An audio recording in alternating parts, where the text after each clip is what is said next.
Right, the last part of the section involves verifying identities by transforming both sides.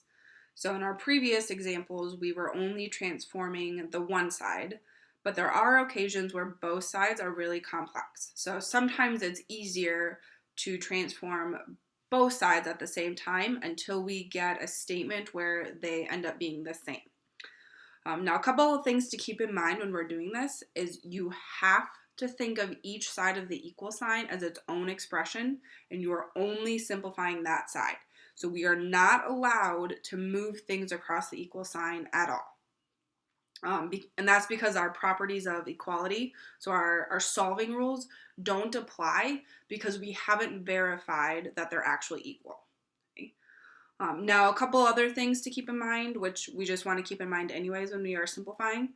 So we can still factor on each side, and we can still multiply things to create one term by getting common denominators. So all of our simplifying rules still apply, but we, again, have to be careful that we are thinking of each side separately as we simplify. So if we take a look at number 7, I'm just going to draw a line right down the middle saying that, okay, I can't cross this line. So I am going to ignore this side, and I'm going to focus on just simplifying this side.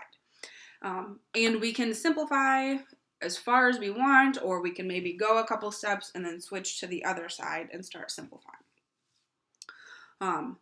So if I start on this side, and it doesn't matter what side we start on, looking at this, there's a couple of things going on.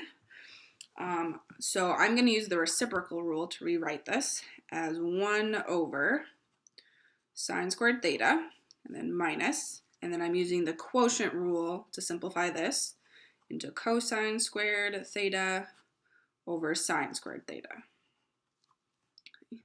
Now that worked out nicely because I can write this as one term since my denominators are the same.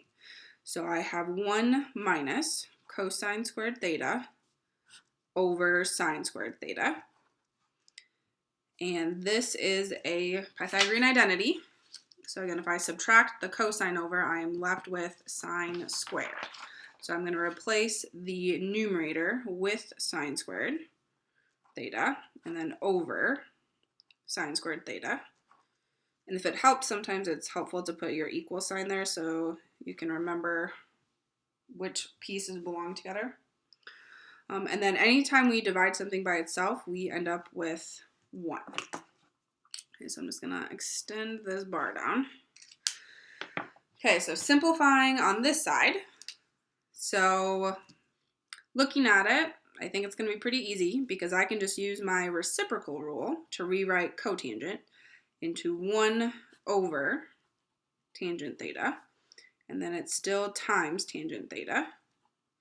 So if I multiply straight across, I will have tangent theta over tangent theta. And anything divided by itself is 1. So just to kind of rewrite this, I have 1 equal to 1, which is a true statement. So I have just verified that this identity is true. Okay. All right, let's try the next one. So this one's a little bit more complicated. So let me kind of put a dividing line here so we don't get our work integrated. And again, I'm going to also start by drawing my line down, just so again, I'm making sure I'm working on one side or the other. It doesn't matter what side we start with. I'm just going to start with this side again. So looking at that, this is going to be a little bit harder for us to recognize just because we haven't seen it like this. But this is a difference of squares problem because 1 is a perfect square, and then anytime I have something to an even power, that is also a perfect square. So I'm going to use the difference of squares rule to factor this into something a little bit more manageable, and hopefully by doing that, I will get something for our Pythagorean identity. So using our difference of squares rule, this will factor into 1 plus tangent squared theta, and then 1 minus tangent squared theta. Okay. Now if I multiplied this back together, I would be right back here. So looking at my Pythagorean identities, so I have 1 plus tangent squared theta equal to secant squared theta. So I'm going to replace that one with secant squared. So this first one I'm going to replace with secant squared theta. And then that is still going to be times 1 minus tangent squared. And this is why it's better to write in pencil, theta. Now, before I keep going on this side, I'm actually going to switch to this side and see what I can do with it to see if I'm kind of headed in the right direction on this side. Okay. So looking at this, I can factor. So I can factor out a secant squared theta from both parts, and that will leave me with 2 minus secant squared theta. All right, so on this side, looks like I'm headed in the right direction because I have a secant squared pulled out of both. So I'm going to switch back to this side because this 2 here kind of indicates that I can't keep going with difference of squares. So I'm going to switch back to this side and kind of look at what I can do to manipulate that. Now, I don't want to do difference of squares again because I'm not going to be able to use the Pythagorean identity. So instead, I want to look to see how I can maybe utilize either that tangent squared and replace it with something, or the 1 and replace it with something.